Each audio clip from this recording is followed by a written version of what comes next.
All right, we're going to start a review of Lukianoff and Haidt's essay here, The Coddling of the American Mind. So just going to try to really quickly run through some of my own notes for this essay.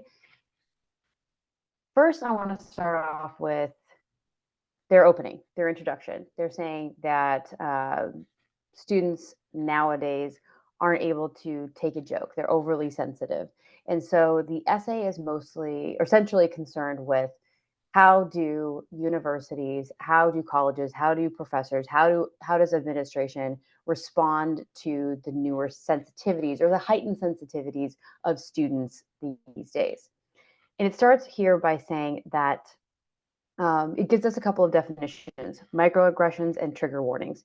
Microaggressions are small actions or word choices that seem on their face to have no malicious intent, but that are thought of as a kind of violence nonetheless.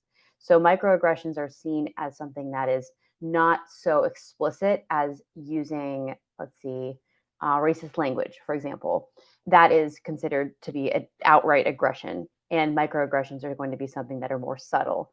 He uses the example of when an Asian American or a Latino American are asked, well, where are you born? Where are you from? Right. So he's saying that a person could easily be offended by that because the question is assuming that they are not from here. The assumption is that they are an immigrant, and that is tied to negativity.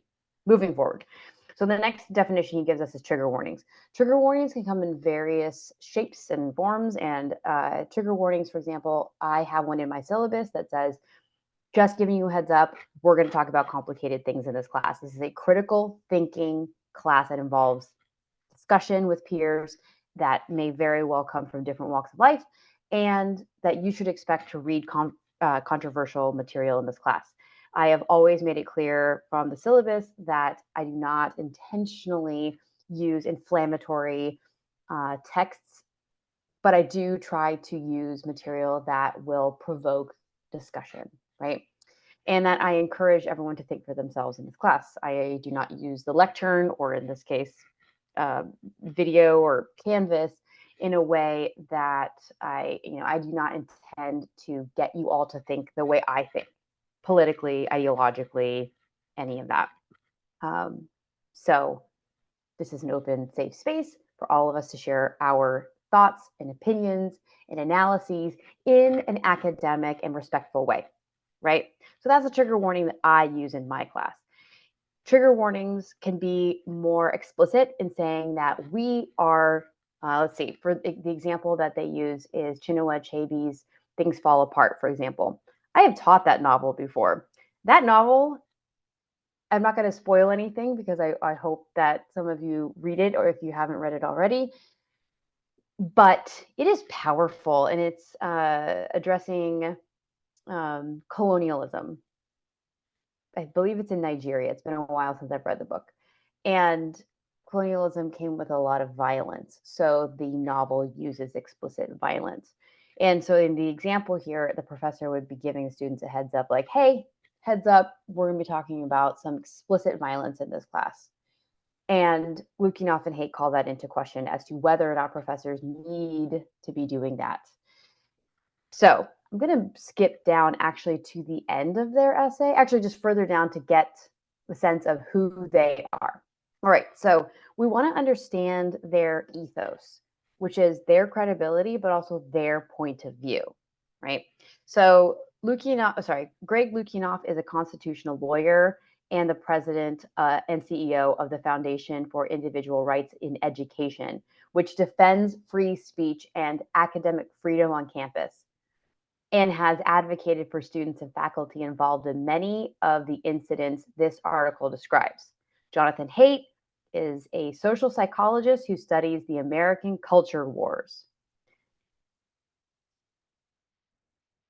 And here is the central research question in their work. What are the effects of this new protectiveness on the students themselves? Does it benefit the people it is supposed to help? What exactly are students learning when they spend 4 years or more in a community that polices that policies unintentional Yeah, polices unintentional slights, places warning labels on works of classic literature, and in many other ways conveys the sense that words can be forms of violence that require strict control by campus authorities who are expected to act as both protectors and prosecutors. So their central question, their research question is these trigger warnings and this attitude that students need to be protected from perceived slights and offense. They're asking, what effect is that going to have on these students in generations to come? What effect is that going to have on students when they go out into the real world, right? When they leave this bubble of protection that they're in college. They're also suggesting that college spaces are maybe even excessively liberal. All of these things that I'm saying when I'm trying to paraphrase their research question, these things are up for debate. So, yes, and then they're also asking, what role do the professors play here?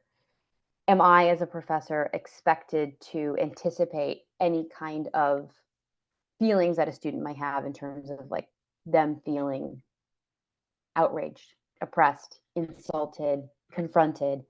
How am I supposed to anticipate their feelings and how they might respond to content in the class or how content is presented?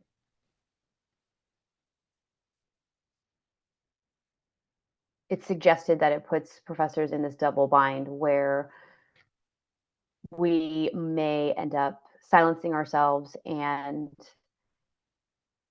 otherwise censoring ourselves and limiting our own academic freedom. And what then is the result? That students are presented with really bland material in class that intentionally causes no offense.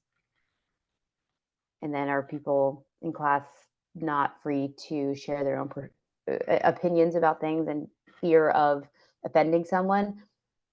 These questions or this topic is leading to the idea that we might be censoring ourselves, that there doesn't necessarily need to be censorship explicitly pressed upon a class, that we might be censoring ourselves because, well, we just don't want to start a thing.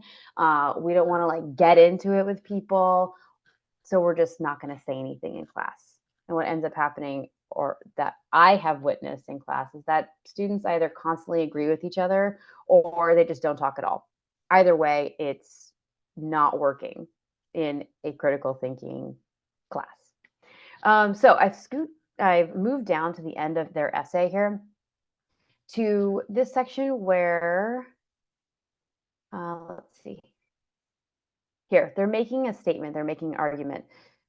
The reason why I have moved down to the end of the essay here is because a lot of times in expository essays like this, I mean, this essay is also argumentative. They're not just exploring a topic, although they have presented a research question. They also have a thesis. They also have a point of view and an argumentative stance.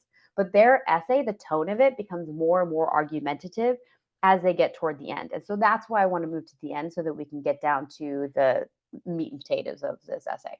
So a piece of argument that they make here is, if students graduate believing that they can learn nothing from people they dislike or from those with whom they disagree, we will have done them a great intellectual disservice. In other words, if students graduate without ever really having to engage in a dialogue with people that they disagree with, what are we leaving them with? You know, are they really strengthening the skills of critical thinking if they're never really given the opportunity to confront different perspectives? It's also worth keeping in mind that arguments are very rarely black and white. They're very rarely either or, for or against. They're much more nuanced than that. And you can only really, my personal opinion, reveal the nuances in an argument if you actually engage in a dialogue. If you never engage in a dialogue, if you just make a tweet or something, or sorry, using Twitter. If you tweet something, some piece of argument, but then you shut down your Twitter and you refuse to listen or read any kind of comments, you are putting yourself in a position where you have made an argument, but you're not interested in receiving any kind of criticism or any other points of view. Now, is Twitter the safest place to be having these types of complex, nuanced arguments? No, like Twitter is not a place for nuance, but it's just an example because it is something that they have also used as an example. Okay, so what can we do now? This section of their essay is the conclusion. So they're saying, we've made all of these arguments, we've given you all of these examples, but where do we go from here? Again, moving down. I want to point out that they have used very specific argumentative language that I would encourage you to use in your own thesis statements. However, the big difference here is that in your writing, or at least the writing for this class, your thesis, your arguments are going to be up in front at the beginning of the essay. And we can get into talking about the structure of your essays and that kind of thing, and the purpose of an introduction, why you have a thesis statement at the beginning of the essay, etc. But that's another conversation. For right now, let's just look at their essay. So here are some of the final arguments they make at the end of the essay. Universities themselves should try to raise consciousness about the need to balance freedom of speech with the need to make all students feel welcome. Talking openly about such conflicting but important values is just the sort of challenging exercise that any diverse but tolerant community must learn to do. Restrictive speech codes should be abandoned. Universities should also officially and strongly discourage trigger warnings. They should endorse the American Association of University Professors report on these warnings, which notes the presumption that students need to be protected rather than challenged in a classroom is at once infantilizing and anti-intellectual. Professors should be free to use trigger warnings if they choose to do so, but by explicitly discouraging the practice, universities would help fortify the faculty against student requests for such warnings.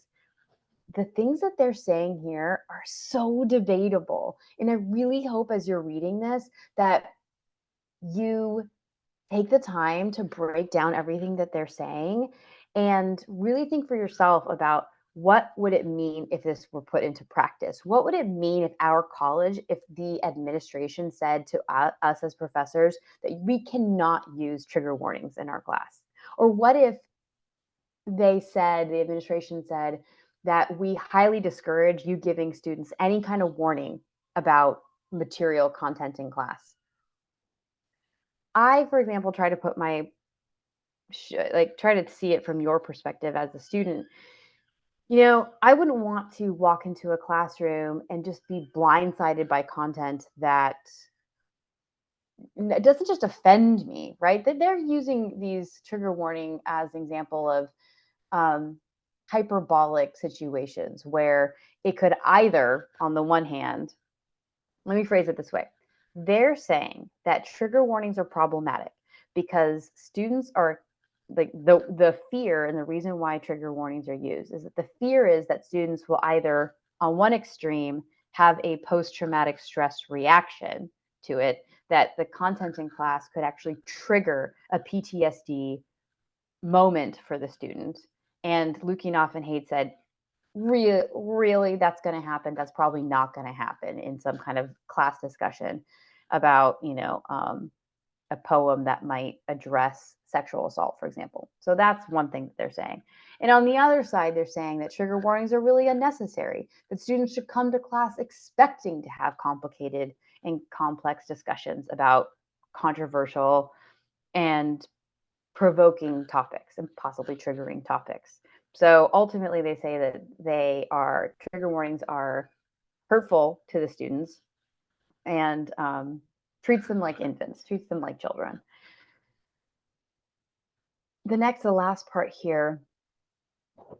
Finally, universities should rethink the skills and values they most want to impart to their incoming students. At present, many freshman orientation programs try to raise student sensitivity to a nearly impossible level. Teaching students to avoid giving unintentional offense is a worthy goal, especially when the students come from many different cultural backgrounds. But students should also be taught how to live in a world full of potential offenses.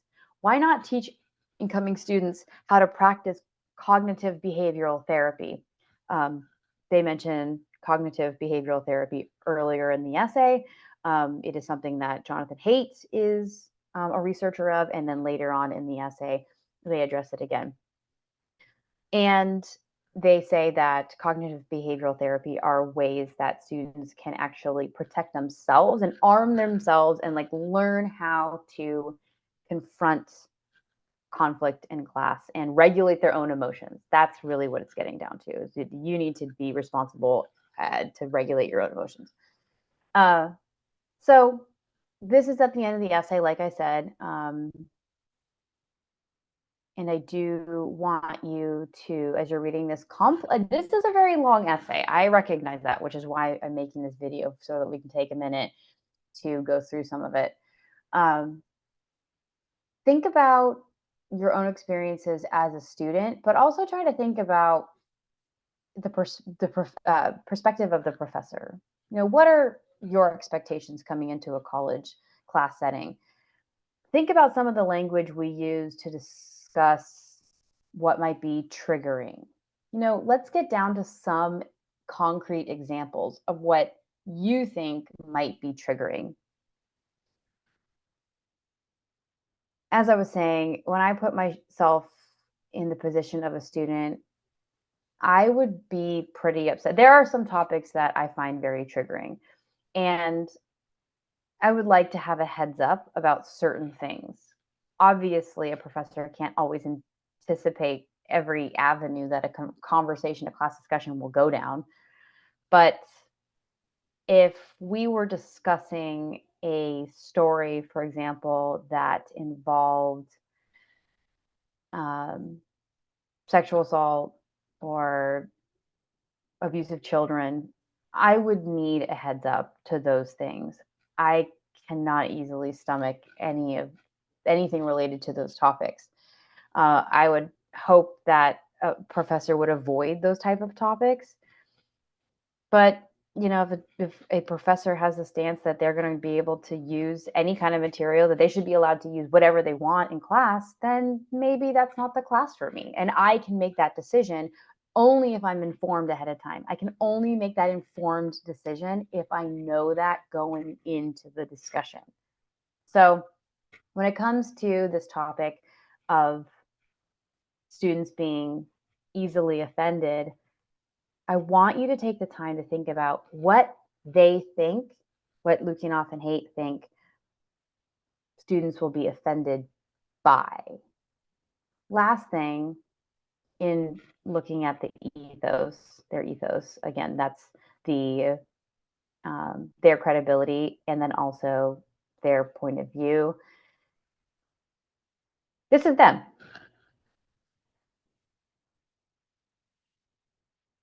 I think it's worth looking at who the writers are. One criticism that has come up in response to their work is that these are two white men. We can decide as through our own lens of analysis whether or not that matters. And if it does matter, to what degree does it matter? When we talk about microaggressions, microaggressions are typically targeting minoritized groups, marginalized groups. So, what is this rhetorical situation that we're looking at? Who is involved? When do these microaggressions happen? How are we seeing them? You know, let's get down to like the actual specifics when we think about examples of what this looks like in a college atmosphere. And that's all I have in terms of this this particular essay, and I'm really looking forward to what you have to say about it.